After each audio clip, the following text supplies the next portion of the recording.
ਸਤਿ ਸ਼੍ਰੀ ਅਕਾਲ ਜੀ। ਤੁਸੀਂ ਪ੍ਰਾਈਮ ਮਿਨਿਸਟਰ ਟੈਲੀਵਿਜ਼ਨ ਦੇਖ ਰਹੇ ਹੋ। ਮੈਂ ਹਾਂ ਸਵਰਨ ਸਿੰਘ ਟਹਿਣਾ ਤੇ ਦੋਸਤੋ, ਹਰ ਰੋਜ਼ ਦੀ ਤਰ੍ਹਾਂ ਹੀ ਪ੍ਰੋਗਰਾਮ ਖਬਰ ਦੀ ਖਬਰ ਲੈ ਕੇ ਹਾਜ਼ਰ ਹਾਂ। ਪਹਿਲੀ ਵੱਡੀ ਖਬਰ ਦੇ ਵੱਲ ਜਾਣ ਤੋਂ ਪਹਿਲਾਂ ਪੰਜਾਬ ਦੇ ਮੌਸਮ ਦੀ ਹਾਲ ਬਿਆਨੀ ਕਰਨੀ ਬਣਦੀ ਹੈ। ਪੰਜਾਬ ਦੇ ਵਿੱਚ ਰਾਤਾਂ ਲਗਾਤਾਰ ਠੰਡੀਆਂ ਹੋ ਰਹੀਆਂ ਤੇ ਜਿਵੇਂ ਅਸੀਂ ਕੱਲ ਮੌਸਮ ਵਿਭਾਗ ਦੀ ਭਵਿੱਖਬਾਣੀ ਸਾਂਝੀ ਕੀਤੀ ਸੀ ਕਿ 9 ਤਰੀਕ ਨੂੰ ਜਾਂ 9 ਤਰੀਕ ਤੋਂ ਬਾਅਦ ਯਾਨੀ ਕਿ ਕੁਝ ਦਿਨਾਂ ਬਾਅਦ ਪੰਜਾਬ ਦੇ ਵਿੱਚ ਮੀਂਹ ਕਣੀ ਦੀ ਪੂਰੀ ਸੰਭਾਵਨਾ। ਜੇਕਰ ਉਹ ਮੀਂਹ ਪੈ ਜਾਂਦਾ ਤਾਂ ਫਿਰ ਜਿਹੜੀ ਸੁੱਕੀ ਠੰਡ ਆ ਉਹਦੇ ਵਿੱਚ ਥੋੜ੍ਹੀ ਜਿਹੀ ਖੜੋਤ ਆਊਗੀ ਤੇ ਇਸ ਵਕਤ ਸੁੱਕੀ ਠੰਡ ਪੈਣ ਦੇ ਕਰਕੇ ਇਸ ਵਕਤ ਧੂੜ ਤੇ ਧੂਏ ਦੀ ਚਾਦਰ ਪੰਜਾਬ ਦੇ ਵਿੱਚ ਛਾਈ ਹੋਣ ਦੇ ਕਰਕੇ ਮੌਸਮ ਘਸਮੈਲਾ ਜਿਹਾ ਹੋਣ ਕਰਕੇ ਕਈ ਤਰ੍ਹਾਂ ਦੀਆਂ ਸਿਹਤ ਨੂੰ ਬਿਮਾਰੀਆਂ ਚੁੰਬੜ ਰਹੀਆਂ ਤੇ ਮੌਸਮ ਵਿਭਾਗ ਨੇ ਗੱਲ ਕਹੀ ਹੈ ਕਿ ਇਹ ਸਾਰਾ ਕੁਝ ਖਤਮ ਤਾਂ ਹੋਣਾ ਜੇਕਰ ਮੀਂਹ ਕਣੀ ਪੈ ਜੇ ਤੇ ਧੂੜ ਤੇ ਧੂਏ ਦੀ ਚਾਦਰ ਹੈ ਜਿਹੜੀ ਉਹ ਲੱਥ ਜਾਵੇ। ਤੇ ਬਾਕੀ ਵਕਤ ਦੱਸੂਗਾ ਜੋ ਭਵਿੱਖਬਾਣੀ ਕੀਤੀ ਗਈ ਹੈ ਇਹ ਕਿੰਨੀ ਕੁ ਸਹੀ ਸਾਬਤ ਹੁੰਦੀ ਹੈ। ਪਰ ਦਿਨ ਦੇ ਵੇਲੇ ਮੱਠੀ ਧੁੱਪ ਨਿਕਲਦੀ ਹੈ ਤੇ ਰਾਤ ਨੂੰ ਹੁਣ ਕੰਬਲ ਵਾਲੀ ਜਾਂ ਰਜਾਈ ਵਾਲੀ ਆਪਾਂ ਠੰਡ ਕਹਿ ਸਕਦੇ ਹਾਂ ਤੇ ਇਸ ਵਕਤ ਪੱਖਿਆਂ ਦੀ ਲੋੜ ਬਿਲਕੁਲ ਵੀ ਨਹੀਂ ਪੈਂਦੀ ਰਾਤ ਦੇ ਵੇਲੇ। ਹੁਣ ਜੇ ਪਹਿਲੀ ਵੱਡੀ ਖਬਰ ਵੱਲ ਜਾਣ ਤੋਂ ਪਹਿਲਾਂ ਬਿਹਾਰ ਦੀਆਂ ਚੋਣਾਂ ਦੀ ਗੱਲ ਕਰਦੇ ਹਾਂ ਤਾਂ ਉਹਦੇ ਵੱਲ ਇਸ ਕਰਕੇ ਸਭ ਤੋਂ ਵੱਧ ਖਿਆਲ ਜਾਂਦਾ ਕਿਉਂਕਿ ਤੀਜੇ ਪੜਾਅ ਦੀਆਂ ਵੋਟਾਂ ਅੱਜ ਪੈ ਰਹੀਆਂ। ਜਦੋਂ ਤੱਕ ਦਰਸ਼ਕ ਇਹ ਪ੍ਰੋਗਰਾਮ ਦੇਖ ਰਹੇ ਹੋਣਗੇ ਉਦੋਂ ਤੱਕ ਵੋਟਾਂ ਪੈਣ ਦਾ ਸਿਲਸਿਲਾ ਸ਼ੁਰੂ ਹੋ ਚੁੱਕਾ ਹੋਊਗਾ ਤੇ ਬਿਹਾਰ ਦੇ ਵਿੱਚ ਜਿਹੜੀਆਂ ਇਹ ਵੋਟਾਂ ਪੈ ਰਹੀਆਂ ਤੀਜੇ ਪੜਾਅ ਦੀਆਂ ਇਹ 78 ਸੀਟਾਂ ਦੇ ਵਾਸਤੇ ਵੋਟਾਂ ਪੈ ਰਹੀਆਂ ਅੱਜ ਤੇ 2 ਪੜਾਵਾਂ ਦੀਆਂ ਵੋਟਾਂ ਪਹਿਲਾਂ ਪੈ ਚੁੱਕੀਆਂ ਤੇ 10 ਨਵੰਬਰ ਨੂੰ ਇਹਨਾਂ ਤਿੰਨਾਂ ਪੜਾਵਾਂ ਦੇ ਨਤੀਜੇ ਆਉਣੇ ਆ ਤੇ ਕਿਹਦੀ ਇੱਜ਼ਤ ਬਚਣੀ ਹੈ ਤੇ ਕਿਹਦੀ ਇੱਜ਼ਤ ਆ ਜਿਹੜੀ ਉਹ ਤਾਰ ਹੋਣੀ ਹੈ ਇਹ ਵਕਤ ਦੱਸੂਗਾ। ਪਰ ਬੀਜੇਪੀ ਦੇ ਲਈ ਇਹ ਇੱਕ ਬਹੁਤ ਵੱਡੀ ਚੁਣੌਤੀ ਹੈ। ਇਸ ਵਕਤ ਜਦੋਂ ਸਮੁੱਚੇ ਭਾਰਤ ਦੇ ਵੱਖ-ਵੱਖ ਹਿੱਸਿਆਂ ਦੇ ਵਿੱਚ ਬੀਜੇਪੀ ਦੇ ਖਿਲਾਫ ਆ ਜਿਹੜੀ ਉਹ ਨਾਅਰੇਬਾਜ਼ੀ ਹੋ ਰਹੀ ਹੈ, ਜਦੋਂ ਵਿਰੋਧ ਪ੍ਰਦਰਸ਼ਨ ਹੋ ਰਹੇ ਆ, ਭਾਵੇਂ ਕਿਸਾਨ ਅੰਦੋਲਨ ਦੀ ਗੱਲ ਕਰੀਏ ਭਾਵੇਂ ਹੋਰ ਅੰਦੋਲਨਾਂ ਦੀ ਗੱਲ ਕਰੀਏ, ਬੀਜੇਪੀ ਨੂੰ ਇਸ ਵਕਤ ਬਹੁਤ ਸਾਰੀਆਂ ਚੁਣੌਤੀਆਂ ਜੇਕਰ ਉਹ ਮੰਨੇ ਤਾਂ। ਆਪਾਂ ਇਹ ਵੀ ਜਾਣਦੇ ਕਿ ਕਰੋਨਾ ਮਹਾਮਾਰੀ ਦੇ ਵਿੱਚ ਬੀਜੇਪੀ ਯਾਨੀ ਕਿ ਕੇਂਦਰ ਦੀ ਸਰਕਾਰ ਨੇ ਕਿੰਨੇ ਕੁ ਸੁਲੱਖਣੇ ਕੰਮ ਕੀਤੇ ਆ। ਆਪਾਂ ਇਹ ਵੀ ਜਾਣਦੇ ਹਾਂ ਕਿ ਇਸ ਵਕਤ GDP ਹੈ ਜਿਹੜੀ ਉਹ ਬਿਲਕੁਲ ਨਿਘਾਰ ਦੇ ਵੱਲ ਗਈ ਹੋਈ ਆ।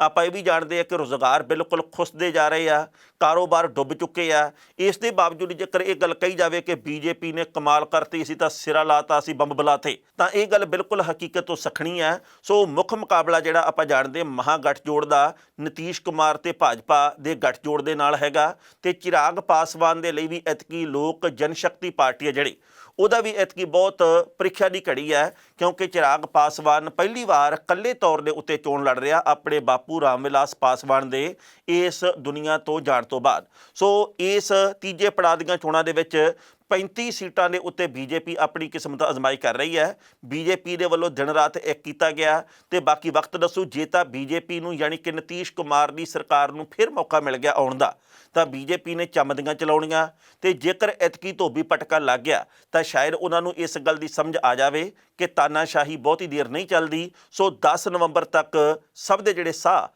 ਉਹ ਉੱਤੇ ਥੱਲੇ ਹੁੰਦੇ ਰਹਿਣੇ ਆ ਵੀ ਕੀ ਬਣਦਾ ਤੇ ਕੀ ਨਹੀਂ ਬਣਦਾ।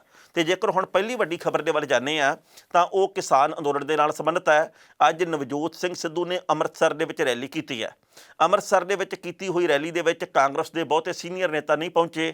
ਵੈਸੇ ਨਵਜੋਤ ਸਿੰਘ ਸਿੱਧੂ ਕਮਾਲ ਕਰਦੇ ਹੀ ਹੁੰਦੇ ਥੋੜ੍ਹੇ ਕੁ ਸਮੇਂ ਬਾਅਦ, ਕਦੇ ਤਾਂ ਉਹ ਵਿਧਾਨ ਸਭਾ ਦੇ ਵਿੱਚ ਵੀ ਨਹੀਂ ਜਾਂਦੇ, ਕਦੇ ਉਹ ਜਾਂਦੇ ਆ ਤੇ ਬੋਲਦੇ ਆ ਤੇ ਕੈਪਟਨ ਸਾਹਿਬ ਦੀ ਸਿਫਤ ਵੀ ਕਰਦੇ ਆ, ਕਦੇ ਉਹ ਦੂਰੀ ਬਹੁਤ ਬਣਾ ਲੈਂਦੇ ਆ, ਕਦੇ ਉਹਨਾਂ ਦੀ ਨੇੜਤਾ ਕਾਫੀ ਬਣ ਜਾਂਦੀ ਹੈ, ਕਦੇ ਉਹ ਦਿੱਲੀ ਵੀ ਜਾਂਦੇ ਆ ਕੈਪਟਨ ਅਮਰਿੰਦਰ ਸਿੰਘ ਦੇ ਨਾਲ ਸਾਂਝੇ ਤੌਰ ਤੇ ਪ੍ਰਦਰਸ਼ਨ ਕਰਨ ਦੇ ਲਈ ਜੰਤਰ ਮੰਤਰ ਵਿਖੇ, ਤੇ ਕਦੇ ਉਹ ਪੰਜਾਬ ਦੇ ਵਿੱਚ ਵੀ ਨਹੀਂ ਬੋੜਦੇ। ਸੋ ਉਹਨਾਂ ਦੇ ਆਪਣੇ ਮਨ ਦੀ ਮੌਜ ਦੀ ਗੱਲ ਆ ਜਿਹੜੀ ਉਹ ਸਮੇਂ ਦੇ ਉੱਤੇ ਸਾਹਮਣੇ ਆਈ ਹੈ।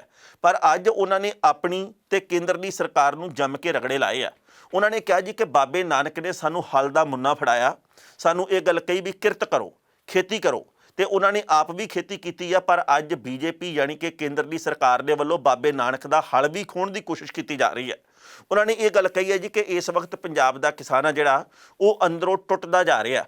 ਉਹਨਾਂ ਨੇ ਕਿਹਾ ਕਿ ਬੀਜੇਪੀ ਦੇ ਨੇਤਾਵਾਂ ਨੂੰ ਇਸ ਗੱਲ ਦੀ ਸਮਝ ਹੀ ਹੈ ਨਹੀਂ ਕਿ ਪੰਜਾਬ ਦਰਪੇਸ਼ ਚੁਣੌਤੀਆਂ ਕਿਹੜੀਆਂ। ਇਹਦੇ ਨਾਲ ਇਹ ਵੀ ਗੱਲ ਦੱਸਣੀ ਬਣਦੀ ਹੈ ਕਿ ਅੱਜ ਪੰਜਾਬ ਦੇ ਕਿਸਾਨ ਭਾਈਚਾਰੇ ਦੇ ਵੱਲੋਂ ਰੇਲਾਂ ਦੀਆਂ ਪਟੜੀਆਂ ਤੋਂ ਆਪਣੇ ਪ੍ਰਦਰਸ਼ਨ ਪਰੇ ਕਰ ਲਏ ਗਏ ਆ। ਵੈਸੇ ਤਾਂ ਉੱਠੇ ਪਹਿਲਾਂ ਹੀ ਸੀ ਪਰ ਹੁਣ ਪਲੇਟਫਾਰਮਾਂ ਜਿਹੜੇ ਉਹਨਾਂ ਤੋਂ ਵੀ ਕਈ ਥਾਵਾਂ ਤੋਂ ਆਪਣੇ ਪ੍ਰਦਰਸ਼ਨ ਪਰੇ ਕਰ ਲਏ ਆ।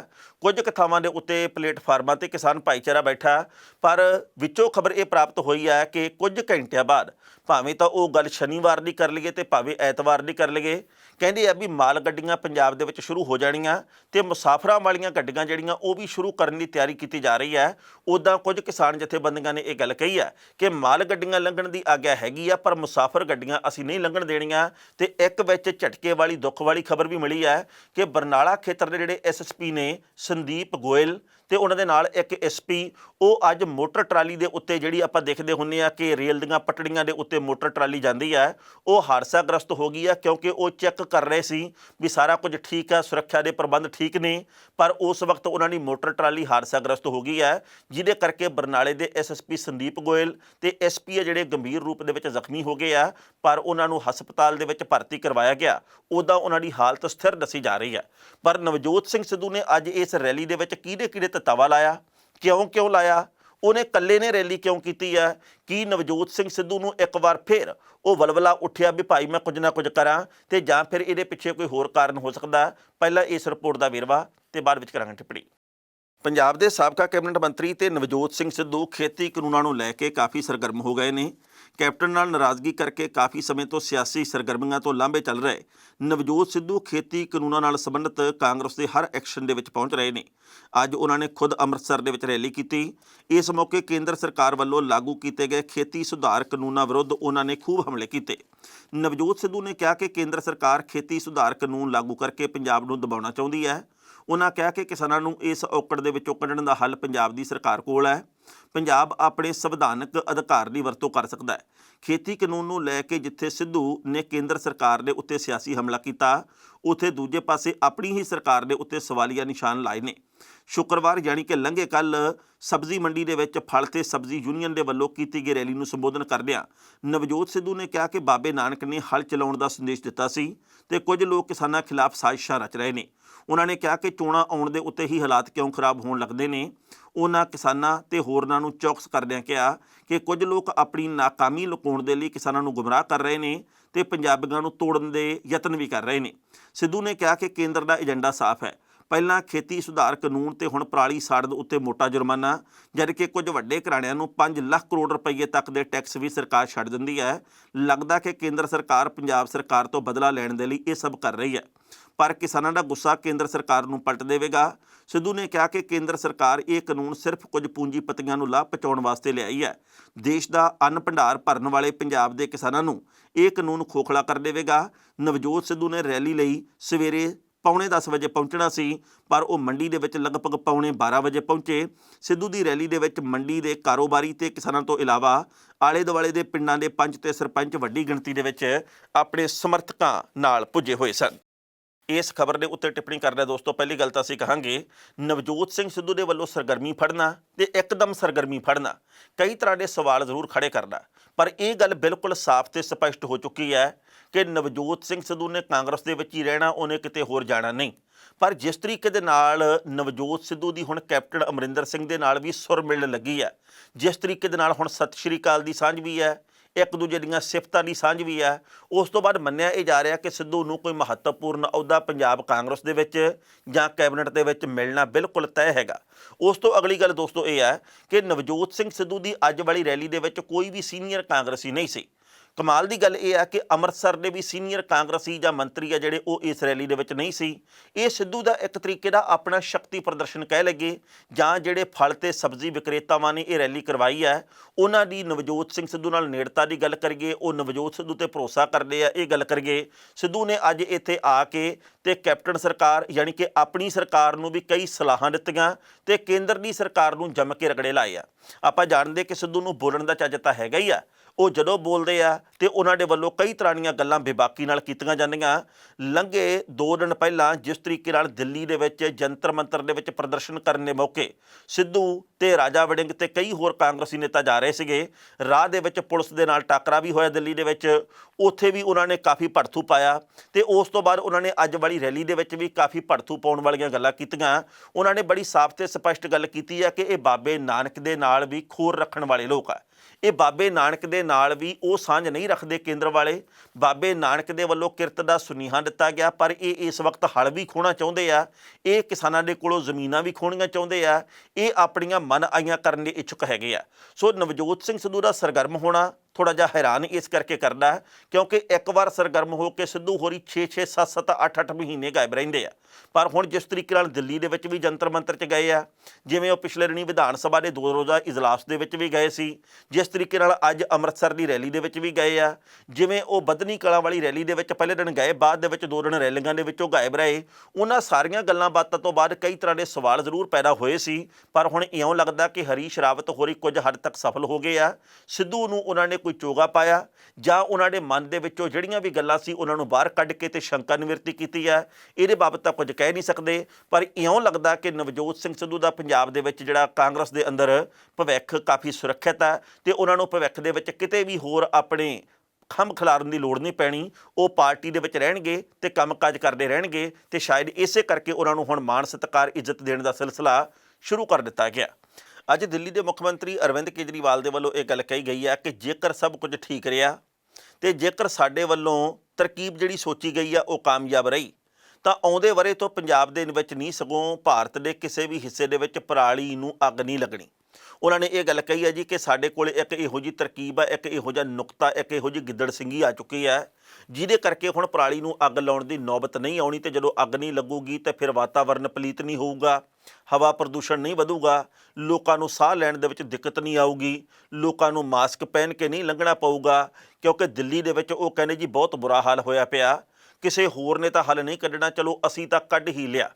ਉਹਨਾਂ ਦੇ ਵੱਲੋਂ ਕੱਢਿਆ ਹੋਇਆ ਹੱਲ ਆ ਜਿਹੜਾ ਉਹ ਪ੍ਰੈਕਟੀਕਲ ਤੌਰ ਦੇ ਉੱਤੇ ਕਿਵੇਂ ਤੇ ਕਦੋਂ ਲਾਗੂ ਹੋਊਗਾ ਇਹਦੇ ਬਾਬਤ ਅਸੀਂ ਕੁਝ ਕਹਿ ਨਹੀਂ ਸਕਦੇ। ਕਿ ਜਿਹੜਾ ਉਹਨਾਂ ਨੇ ਹੱਲ ਕੱਢਿਆ ਜੋ ਪੂਸਾ ਇੰਸਟੀਚਿਊਟ ਦੇ ਹਵਾਲੇ ਨਾਲ ਉਹਨਾਂ ਨੇ ਜਾਣਕਾਰੀ ਦਿੱਤੀ ਹੈ ਕਿ ਪੰਜਾਬ, ਹਰਿਆਣਾ, ਯੂਪੀ ਸਮੇਤ ਹੋਰ ਵੱਖ-ਵੱਖ ਸੂਬਿਆਂ ਦਾ ਕਿਸਾਨ ਭਾਈਚਾਰਾ ਉਸ ਤਰਕੀਬ ਨੂੰ ਅਪਣਾਊਗਾ।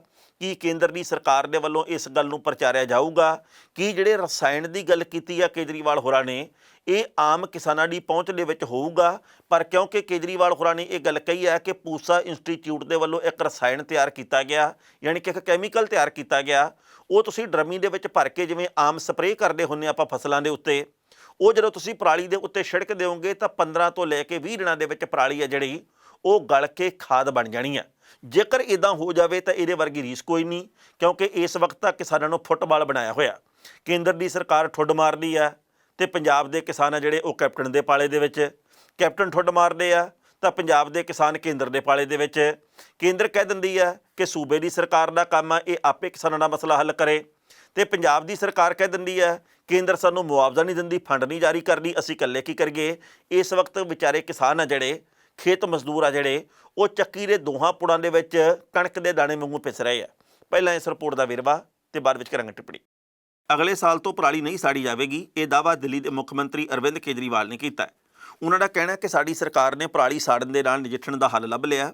ਇਸ ਨਾਲ ਗੁਆਂਢੀ ਰਾਜਾਂ ਦੀਆਂ ਸਰਕਾਰਾਂ ਕੋਲ ਕੋਈ ਬਹਾਨਾ ਨਹੀਂ ਬਚਿਆ। ਦਰਅਸਲ ਪਰਾਲੀ ਦੇ ਹੱਲ ਦੇ ਲਈ ਦਿੱਲੀ ਸਰਕਾਰ ਨੇ ਵਧੀਆ ਕਦਮ ਚੁੱਕਿਆ। ਦਾਅਵਾ ਕੀਤਾ ਜਾ ਰਿਹਾ ਕਿ ਹੁਣ ਪਰਾਲੀ ਸਾੜਨ ਦੀ ਲੋੜ ਨਹੀਂ ਹੈ। ਪੂਸਾ ਇੰਸਟੀਚਿਊਟ ਨੇ ਇੱਕ ਇਹੋ ਜਿਹਾ ਕੈਮੀਕਲ ਪਾਵਰ ਰਸਾਇਣ ਬਣਾਇਆ, ਜੇ ਉਹ ਪਰਾਲੀ ਦੇ ਉੱਤੇ ਛਿੜਕ ਦਿੱਤਾ ਜਾਵੇ ਤਾਂ 20 ਦਿਨਾਂ ਦੇ ਅੰਦਰ ਉਹ ਖਾਦ ਦੇ ਵਿੱਚ ਤਬਦੀਲ ਹੋ ਜਾਂਦੀ ਹੈ। ਕਿਸਾਨਾਂ ਵਾਸਤੇ ਇਸ ਤੋਂ ਵਧੀਆ ਹੋਰ ਹੋ ਕੀ ਸਕਦਾ ਹੈ। ਕੇਜਰੀਵਾਲ ਨੇ ਕਿਹਾ ਕਿ ਪਰਾਲੀ ਸਾੜਨ ਨਾਲ ਹੋਣ ਵਾਲੀ ਪਰੇਸ਼ਾਨੀ ਦਾ ਇਹ ਆਖਰੀ ਸਾਲ ਹੈ। ਅਗਲੇ ਸਾਲ ਤੋਂ ਕਿਸੇ ਵੀ ਸਰਕਾਰ ਕੋਲ ਕੋਈ ਬਹਾਨਾ ਨਹੀਂ ਬਚਿਆ ਕਿ ਅਸੀਂ ਕੀ ਕਰੀਏ। ਪਰਾਲੀ ਸਾੜਨ ਤੋਂ ਇਲਾਵਾ ਸਾਡੇ ਕੋਲ ਹੋਰ ਕਿਹੜਾ ਵਿਕਲਪ ਹੈ, ਯਾਨੀ ਕਿ ਬਦਲ।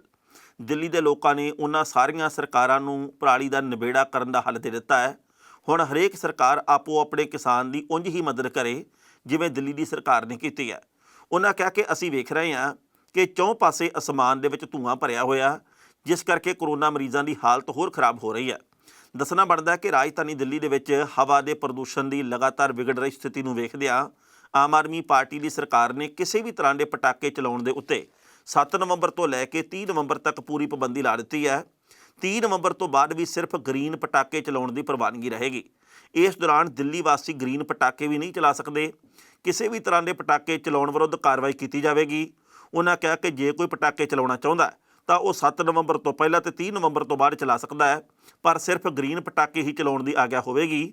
ਪ੍ਰਦੂਸ਼ਣ ਫੈਲਾਉਣ ਵਾਲੇ ਤੇ ਪਟਾਕੇ ਚਲਾਉਣ ਦੀ ਸ਼ਿਕਾਇਤ ਮਿਲਣ ਵਾਲੇ ਉੱਤੇ ਸਖਤ ਕਾਰਵਾਈ ਕੀਤੀ ਜਾਵੇਗੀ। ਇਸ ਖਬਰ ਦੇ ਉੱਤੇ ਟਿੱਪਣੀ ਕਰਦੇ ਦੋਸਤੋ, ਪਹਿਲੀ ਗੱਲ ਤਾਂ ਅਸੀਂ ਕਹਾਂਗੇ ਭਾਰਤ ਦੇ ਵਿੱਚ 4 ਥਾਵਾਂ ਦੇ ਉੱਤੇ ਇਸ ਵਕਤ ਪਟਾਕਿਆਂ ਦੇ ਉੱਤੇ ਪਾਬੰਦੀ ਲੱਗ ਗਈ ਹੈ। ਸਭ ਤੋਂ ਪਹਿਲਾਂ ਲਾਈ ਰਾਜਸਥਾਨ ਦੀ ਸਰਕਾਰ ਨੇ ਐਤਕੀ ਦੀਵਾਲੀ ਦੇ ਮੌਕੇ ਪਟਾਕੇ ਚਲਾਉਣ ਤੇ ਪਾਬੰਦੀ।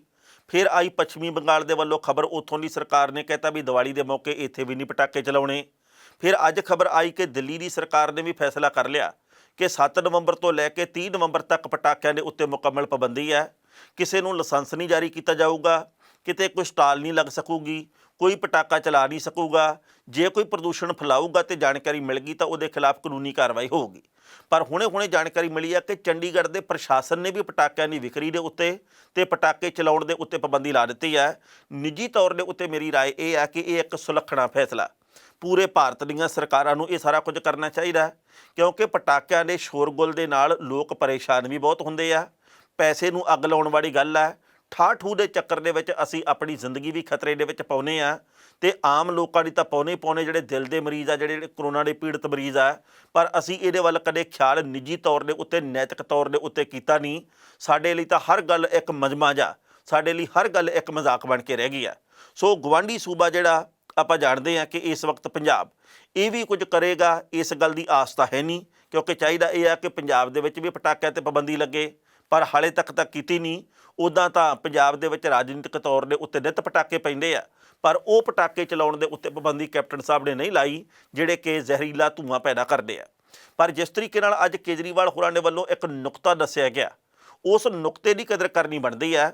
ਮੈਂ ਇਹ ਵੀ ਨਿੱਜੀ ਤੌਰ ਤੇ ਚਾਹੁੰਦਾ ਕਿ ਇਹ ਨੁਕਤਾ ਕਾਰਗਰ ਸਾਬਤ ਹੋਵੇ। ਜਿਹੜਾ ਨੁਕਤਾ ਪੂਸਾ ਇੰਸਟੀਚਿਊਟ ਦੇ ਹਵਾਲੇ ਨਾਲ ਸਾਂਝਾ ਕੀਤਾ ਕੇਜਰੀਵਾਲ ਹੋਰਾਂ ਨੇ ਕਿ 20 ਦਿਨ ਦੇ ਵਿੱਚ ਇਹ ਰਸਾਇਣ ਪਰਾਲੀ ਦੇ ਉੱਤੇ ਜਿਹੜਾ ਛਿੜਕਿਆ ਹੁੰਦਾ, ਇਹ ਖਾਦ ਬਣਾ ਦਿੰਦਾ ਪਰਾਲੀ ਨੂੰ, ਖੇਤ ਦੇ ਵਿੱਚ ਪਈ ਨੂੰ। ਇਹਦੇ ਬਾਬਤ ਬਾਕੀ ਸੂਬਿਆਂ ਦੀਆਂ ਸਰਕਾਰਾਂ ਨੂੰ ਵੀ ਸੋਚਣਾ ਚਾਹੀਦਾ। ਅਸੀਂ ਹੁਣ ਤੱਕ ਸਿਰਫ ਤੇ ਸਿਰਫ ਖੇਡਾਂ ਖੇਡੀਆਂ। ਕਦੇ ਕੇਂਦਰ ਦੀ ਸਰਕਾਰ ਨੇ ਕੁਝ ਕਹਿਤਾ, ਕਦੇ ਕਿਸੇ ਸੂਬੇ ਦੀ ਸਰਕਾਰ ਨੇ ਛੁਰਲੀ ਛੱਡਤੀ, ਕਦੇ ਕਿਸੇ ਨੇ ਕਿਹਾ ਜੀ ਕਿ ਸਾਡਾ ਧੂੰਆਂ ਦਿੱਲੀ ਨਹੀਂ ਜਾਂਦਾ, ਕਦੇ ਕਿਸੇ ਨੇ ਕਿਹਾ ਦਿੱਲੀ ਪਹੁੰਚਦਾ ਹੀ ਪਹੁੰਚਦਾ, ਕਿਸੇ ਨੇ ਕਿਹਾ ਜੀ ਕਿ ਪਾਕਿਸਤਾਨ ਵੱਲ ਜਾਂਦਾ, ਕਿਸੇ ਨੇ ਕਿਹਾ ਪਾਕਿਸਤਾਨ ਦਾ ਧੂੰਆਂ ਪੰਜਾਬ 'ਚ ਆ ਜਾਂਦਾ ਹੈ। ਇਹ ਡਰਾਮੇਬਾਜ਼ੀ ਕਰਨੀ ਬੰਦ ਕਰਨੀ ਚਾਹੀਦੀ ਹੈ। ਇਸ ਵਕਤ ਅਸੀਂ ਵਾਤਾਵਰਨ ਨੂੰ ਬਚਾਈਏ।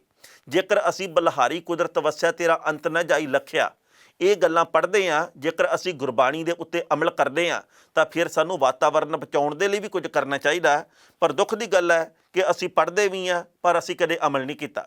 ਨਾ ਆਮ ਲੋਕਾਂ ਨੇ, ਨਾ ਸਾਡੀਆਂ ਸਰਕਾਰਾਂ ਨੇ। ਇਸ ਵਕਤ ਜ਼ਰੂਰਤ ਇਸ ਨੁਕਤੇ ਨੂੰ ਅਪਣਾਉਣ ਦੀ ਹੈ ਤੇ ਉਸ ਤੋਂ ਪਹਿਲਾਂ ਇਸ ਨੁਕਤੇ ਦੀ ਪੜਤਾਲ ਹੋ ਜਾਣੀ ਚਾਹੀਦੀ ਹੈ ਵੀ ਕੀ ਇਹ ਸਾਰਾ ਕੁਝ ਠੀਕ ਹੈ। ਤੇ ਵੱਡੀ ਗੱਲ ਇਹ ਹੈ ਕਿ ਜਿਹੜਾ ਇਹ ਰਸਾਇਣ, ਜਿਹੜੀ ਇਹ ਸਪਰੇਅ ਦੀ ਗੱਲ ਕੀਤੀ ਗਈ ਹੈ, ਇਹ ਆਮ ਕਿਸਾਨਾਂ ਦੀ, ਆਮ ਲੋਕਾਂ ਦੀ ਪਹੁੰਚ ਦੇ ਵਿੱਚ ਹੋਣੀ ਚਾਹੀਦੀ ਹੈ। ਇਹ ਨਾ ਹੋਵੇ ਵੀ ਵਿੱਤੀ ਤੌਰ ਦੇ ਉੱਤੇ ਪਹੁੰਚ ਦੇ ਵਿੱਚ ਨਾ ਹੋਵੇ, ਸਰਕਾਰ ਕੋਈ ਵਿੱਤੀ ਤੌਰ ਦੇ ਉੱਤੇ ਮਦਦ ਨਾ ਕਰੇ ਤੇ ਮਸਲਾ ਓਡੇ ਦਾ ਓਡਾ ਖੜਾ ਰਹੇ।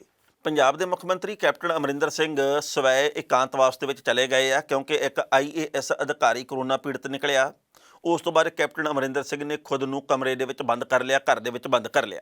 ਵੈਸੇ ਤਾਂ ਸੋਸ਼ਲ ਮੀਡੀਆ ਦੇ ਉੱਤੇ ਇਹ ਗੱਲ ਚੱਲ ਰਹੀ ਹੈ ਕਿ ਕੈਪਟਨ ਸਾਹਿਬ ਨੇ ਪਿਛਲੇ ਪੌਣੇ 4 ਸਾਲਾਂ ਤੋਂ ਖੁਦ ਨੂੰ ਇਕਾਂਤਵਾਸ ਦੇ ਵਿੱਚ ਕੀਤਾ ਹੋਇਆ, ਪਰ ਹੁਣ ਉਹਨਾਂ ਦੇ ਵੱਲੋਂ ਖੁਦ ਨੂੰ ਇਕਾਂਤਵਾਸ ਦੇ ਵਿੱਚ ਇਸ ਕਰਕੇ ਕੀਤਾ ਗਿਆ ਕਿਉਂਕਿ ਦੂਜਿਆਂ ਦੀ ਜ਼ਿੰਦਗੀ ਖਤਰੇ ਦੇ ਵਿੱਚ ਨਾ ਪਵੇ ਤੇ ਉਹਨਾਂ ਨੂੰ ਵੀ ਕੋਈ ਸਮੱਸਿਆ ਨਾ ਪੈਦਾ ਹੋਵੇ। ਤੇ ਇਸ ਤੋਂ ਪਹਿਲਾਂ ਵੀ ਕੈਪਟਨ ਸਾਹਿਬ ਕਈ ਵਾਰ ਇਕਾਂਤਵਾਸ ਦੇ ਵਿੱਚ ਗਏ ਆ, ਕਿਉਂਕਿ ਜਦੋਂ ਤੋਂ ਕਰੋਨਾ ਮਹਾਮਾਰੀ ਛਿੜੀ ਆ ਉਦੋਂ ਤੋਂ ਕਈ ਵਾਰ ਵਿਧਾਇਕਾਂ ਦੇ ਸੰਪਰਕ ਦੇ ਵਿੱਚ ਆਏ। ਉਹਨਾਂ ਦੇ ਵਿੱਚੋਂ ਕਈ ਵਿਧਾਇਕ ਤੇ ਕਈ ਅਧਿਕਾਰੀ ਕਰੋਨਾ ਪੀੜਤ ਨਿਕਲੇ, ਜਿਹਦੇ ਕਰਕੇ ਕੈਪਟਨ ਸਾਹਿਬ ਨੂੰ ਇਕਾਂਤਵਾਸ ਦੇ ਵਿੱਚ ਜਾਣਾ ਪੈਂਦਾ। ਇਸ ਵਕਤ ਪੰਜਾਬ ਦੇ ਵਿੱਚੋਂ ਕਰੋਨਾ ਜਾ ਰਿਹਾ, ਪਰ ਆ ਵੀ ਸਕਦਾ, ਇਹ ਗੱਲ ਪੱਕੀ ਆ। ਇਹ ਗੱਲ ਕੈਪਟਨ ਅਮਰਿੰਦਰ ਸਿੰਘ ਨੇ ਵੀ ਪਿਛਲੇ ਦਿਨੀ ਕਹੀ ਸੀ ਵੀ ਦੂਜੀ ਲਹਿਰ ਦੇ ਮੱਦੇਨਜ਼ਰ ਅਸੀਂ ਅਗਾਊਂ ਪ੍ਰਬੰਧ ਕਰ ਰਹੇ ਹਾਂ। ਅਗਾਊਂ ਪ੍ਰਬੰਧ ਸਰਕਾਰੀ ਤੌਰ ਤੇ ਚੰਗੇ ਹੋਣ, ਇਹਦੀ ਅਸੀਂ ਕਾਮਨਾ ਕਰਦੇ ਹਾਂ, ਪਰ ਲੋਕਾਂ ਨੂੰ ਬੇਨਤੀ ਇਹ ਆ ਵੀ ਹੁਣ ਰੰਗ ਤਮਾਸ਼ੇ ਤਾਂ ਦੇਖਣੇ ਚਲੋ ਬੜੇ ਜ਼ਰੂਰੀ ਹੈ, ਅਸੀਂ ਆਪ ਤਮਾਸ਼ਾ ਨਾ ਬਣੀਏ।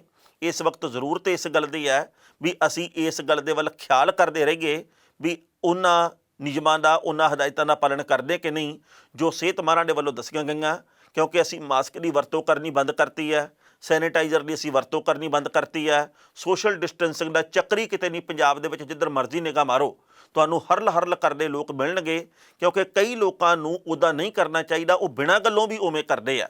ਜਦੋਂ ਇਹ ਵੇਖਦੇ ਆ ਵੀ ਇੱਕ ਮੋਟਰਸਾਈਕਲ ਤੇ 3 ਜਣੇ ਬੈਠੇ ਆ, ਇੱਕ ਬੰਦਾ 20 ਰੁਪਈਆਂ ਦੀ ਚੀਜ਼ ਲੈਣ ਗਿਆ ਤੇ 3 ਜਣੇ ਮੋਟਰਸਾਈਕਲ ਤੇ ਚੱਲੇ ਆ, ਉਦੋਂ ਥੋੜ੍ਹਾ ਜਿਹਾ ਦੁੱਖ ਹੁੰਦਾ ਵੀ ਇਸ ਵਕਤ ਪੰਜਾਬ ਦੇ ਵਿੱਚ ਮੇਲੇ ਲੱਗਣੇ ਵੀ ਸ਼ੁਰੂ ਹੋ ਗਏ ਆ, ਵਿਆਹਾਂ 'ਤੇ ਵੀ ਇਕੱਠ ਹੋਣਾ ਸ਼ੁਰੂ ਹੋ ਗਿਆ, ਬੱਸ ਅੱਡਿਆਂ ਦੇ ਵਿੱਚ ਵੀ ਭੀੜ ਪਹਿਲਾਂ ਵਾਂਗੂ ਆ, ਤੇ ਇਸ ਵਕਤ ਸਕੂਲ ਵੀ ਲੱਗਣੇ ਸ਼ੁਰੂ ਹੋ ਚੁੱਕੇ ਆ। 16 ਤਰੀਕ ਤੋਂ ਪੰਜਾਬ ਦੇ ਵਿੱਚ ਕਾਲਜ ਤੇ ਯੂਨੀਵਰਸਿਟੀਆਂ ਦਾ ਵੀ ਕੰਮ ਸ਼ੁਰੂ ਹੋ ਜਾਣਾ। ਸੋ ਆਉਂਦੇ ਸਮੇਂ 'ਚ ਕਿਤੇ ਸਮੱਸਿਆ ਨਾ ਵੱਧ ਜਾਵੇ, ਇਹਦਾ ਖਿਆਲ ਰੱਖਣਾ ਪੈਣਾ। ਪਹਿਲਾਂ ਇਸ ਰਿਪੋਰਟ ਦਾ ਵੇਰਵਾ ਤੇ ਬਾਅਦ ਵਿੱਚ ਕਰਾਂਗੇ ਟਿੱਪਣੀ। ਪੰਜਾਬ ਦੇ ਮੁੱਖ ਮੰਤਰੀ ਕੈਪਟਨ ਅਮਰਿੰਦਰ ਸਿੰਘ ਇੱਕ ਵਾਰ ਫਿਰ ਇਕਾਂਤਵਾਸ ਦੇ ਵਿੱਚ ਚਲੇ ਗਏ ਨੇ ਤੇ 31 ਅਕਤੂਬਰ ਨੂੰ ਇੱਕ ਪ੍ਰੋਗਰਾਮ ਦੌਰਾਨ IAS ਅਧਿਕਾਰੀ ਦੇ ਉਸ ਸੰਪਰਕ ਦੇ ਵਿੱਚ ਆਏ ਸਨ। ਪੰਜਾਬ ਦੇ ਮੁੱਖ ਮੰਤਰੀ ਦੇ ਲਈ ਇਹ ਪਹਿਲਾ ਮੌਕਾ ਨਹੀਂ ਹੈ ਜਦੋਂ ਉਹ ਕਰੋਨਾ ਸਕਾਰਾਤਮਕ ਕਾਂਗਰਸੀ ਵਿਧਾਇਕਾਂ ਦੇ ਸੰਪਰਕ ਦੇ ਵਿੱਚ ਆਉਣ ਤੋਂ ਬਾਅਦ ਵੀ ਲੰਮੇ ਸਮੇਂ ਵਾਸਤੇ ਵੱਖ ਰਹੇ ਨੇ। 31 ਅਕਤੂਬਰ ਨੂੰ ਮਹਾਰਿਸ਼ੀ ਵਾਲਮੀਕ ਜਯੰਤੀ ਦੇ ਮੌਕੇ ਇੱਕ ਪ੍ਰੋਗਰਾਮ ਕੀਤਾ ਗਿਆ। ਮੁੱਖ ਮੰਤਰੀ ਨੇ ਵੀ ਇਹਦੇ ਵਿੱਚ ਹਿੱਸਾ ਲਿਆ। ਇਸ ਦੌਰਾਨ ਸੀਐਮ ਨੇ ਕਈ ਅਧਿਕਾਰੀਆਂ ਨਾਲ ਮੁਲਾਕਾਤ ਕੀਤੀ ਸੀ, ਜਿਨ੍ਹਾਂ ਵਿੱਚੋਂ ਇੱਕ IAS ਅਧਿਕਾਰੀ ਕਰੋਨਾ ਪੀੜਤ ਮਿਲੇ ਨੇ। ਇਹ ਜਾਣਨ ਤੋਂ ਬਾਅਦ ਕੈਪਟਨ ਨੇ ਕੁਝ ਦਿਨ ਵਾਸਤੇ ਲੋਕਾਂ ਤੋਂ ਦੂਰੀ ਬਣਾ ਕੇ ਇਕਾਂਤਵਾਸ ਕੀਤਾ। ਕੈਪਟਨ ਅਮਰਿੰਦਰ ਸਿੰਘ ਖੇਤੀਬਾੜੀ ਕਾਨੂੰਨਾਂ ਦਾ ਵਿਰੋਧ ਕਰਨ ਦੇ ਲਈ ਦਿੱਲੀ ਪਹੁੰਚੇ ਸਨ। ਬੁੱਧਵਾਰ ਨੂੰ ਉਹਨਾਂ ਨੇ ਰਾਜਧਾਨੀ ਦੇ ਜੰਤਰ ਮੰਤਰ ਦੇ ਵਿੱਚ ਧਰਨਾ ਦਿੱਤਾ ਸੀ। ਕੈਪਟਨ ਨੇ ਕੇਂਦਰ ਸਰਕਾਰ ਉੱਤੇ ਪੰਜਾਬ ਰਾਜ ਨੂੰ GST ਦੇ ਬਕਾਏ ਨਾ ਦੇਣ ਦਾ ਦੋਸ਼ ਲਾਇਆ ਸੀ। ਉਹਨਾਂ ਨੇ ਕਿਹਾ ਸੀ ਕਿ ਸਾਡੇ ਕੋਲੇ ਪੈਸੇ ਨਹੀਂ, ਕੋਲੇ ਦੇ ਭੰਡਾਰ ਖਤਮ ਹੋ ਗਏ ਨੇ। ਉਸ ਦਿਨ ਵੀ ਉਹ ਕਈ ਲੋਕਾਂ ਦੇ ਸੰਪਰਕ ਦੇ ਵਿੱਚ ਆਏ ਸਨ। ਇਸ ਖਬਰ ਦੇ ਉੱਤੇ ਟਿੱਪਣੀ ਕਰਦਿਆਂ ਦੋਸਤੋ ਸੰਖੇਪ ਦੇ ਵਿੱਚ ਇਹ ਗੱਲ ਕਹਿਣੀ ਬਣਦੀ ਹੈ ਕਿ ਭਾਵੇਂ ਉਹ ਕੈਪਟਨ ਅਮਰਿੰਦਰ ਸਿੰਘ ਹੋਣ ਤੇ ਭਾਵੇਂ ਮੈਂ ਹੋਵਾਂ ਤੇ ਭਾਵੇਂ ਤੁਸੀਂ ਸਾਰੇ ਹੋਵੋ, ਕਰੋਨਾ ਸਾਡੇ ਵਿੱਚੋਂ ਗਿਆ ਨਹੀਂ ਤੇ ਉਨੀ ਦੇਰ ਤੱਕ ਜਾਣਾ ਨਹੀਂ ਜਿੰਨੀ ਦੇਰ ਤੱਕ ਵੈਕਸੀਨ ਨਹੀਂ ਆਉਂਦੀ, ਤੇ ਜਿੰਨੀ ਦੇਰ ਤੱਕ ਵੈਕਸੀਨ ਨਹੀਂ ਆਉਂਦੀ ਉਨੀ ਦੇਰ ਤੱਕ ਇਹਤਿਆਤ ਹੀ ਸਭ ਤੋਂ ਵੱਡੀ ਦਵਾਈ ਹੈ। ਇਸ ਕਰਕੇ ਸਾਨੂੰ ਸਭ ਨੂੰ ਆਪਣੀ ਤੇ ਆਪਣਿਆਂ ਦੀ ਜ਼ਿੰਦਗੀ ਦਾ ਖਿਆਲ ਕਰਨਾ ਚਾਹੀਦਾ। ਰਾਜਨੀਤਿਕ ਤੌਰ ਦੇ ਉੱਤੇ ਟੁੱਲ ਬਹੁਤ ਲੱਗੇ ਆ ਤੇ ਬਹੁਤ ਲੱਗਣੇ ਆ, ਪਰ ਅਸੀਂ ਆਪਣੀ ਜ਼ਿੰਦਗੀ ਆਪ ਜਿਉਣੀ ਆ। ਨਾ ਇਹ ਜ਼ਿੰਦਗੀ ਮੋਦੀ ਦੀ ਦਿੱਤੀ ਹੋਈ ਆ, ਨਾ ਕੈਪਟਨ ਸਾਹਿਬ ਦੀ, ਨਾ ਬਾਦਲ ਪਰਿਵਾਰ ਦੀ। ਇਹ ਸਾਡੀ ਸਭ ਦੀ ਆਪਣੀ ਜ਼ਿੰਦਗੀ ਆ। ਇਸ ਕਰਕੇ ਅਸੀਂ ਇਹਦੀ ਕਦਰ ਕਰੀਏ। ਅਸੀਂ ਇਹਨੂੰ ਭੰਗ ਦੇ ਭਾਣੇ ਗਵਾਉਣ ਦੇ ਵੱਲ ਨਾ ਪੈਰ ਧਰੀਏ, ਕਿਉਂਕਿ ਜਦੋਂ ਅਸੀਂ ਕਸੂਤੇ ਫਸ ਜਾਂਦੇ ਆ ਬਾਅਦ ਦੇ ਵਿੱਚ ਕਹਿੰਦੇ ਸਰਕਾਰ ਮਦਦ ਨਹੀਂ ਕਰਦੀ। ਸਰਕਾਰ ਤਾਂ ਆਪਦੀ ਮਦਦ ਖੁਦ ਕਰਦੀ ਆ, ਹੋਰ ਕਿਸੇ ਦੀ ਕਰਦੀ ਵੀ ਨਹੀਂ ਹੁੰਦੀ। ਇਸ ਕਰਕੇ ਸਾਨੂੰ ਸਭ ਨੂੰ ਇਹਤਿਆਤ ਦੀ ਵਰਤੋਂ ਕਰਨੀ ਚਾਹੀਦੀ ਹੈ, ਕਿਤੇ ਇਸ ਮੋੜ ਦੇ ਉੱਤੇ ਵੀ ਅਸੀਂ ਕਰੋਨਾ ਪੀੜਤ ਨਾ ਹੋ ਜਾਈਏ। ਖਬਰਾਂ ਦੋਸਤੋ ਕਈ ਹੋਰ ਵੀ ਸਨ, ਪਰ ਜੋ ਵਕਤ ਦੀ ਘਾਟੇ ਰੋਕਣ ਦਾ ਇਸ਼ਾਰਾ ਕਰ ਰਹੀ ਹੈ। ਕੱਲ੍ਹ ਨੂੰ ਇਸੇ ਵੇਲੇ ਖਬਰ ਦੀ ਖਬਰ ਲੈ ਕੇ ਫਿਰ ਹਾਜ਼ਰ ਹੋਵਾਂਗੇ। ਉਦੋਂ ਤੱਕ ਲਈ ਆਗਿਆ ਦਿਓ। ਬਹੁਤ ਬਹੁਤ ਮਿਹਰਬਾਨੀ।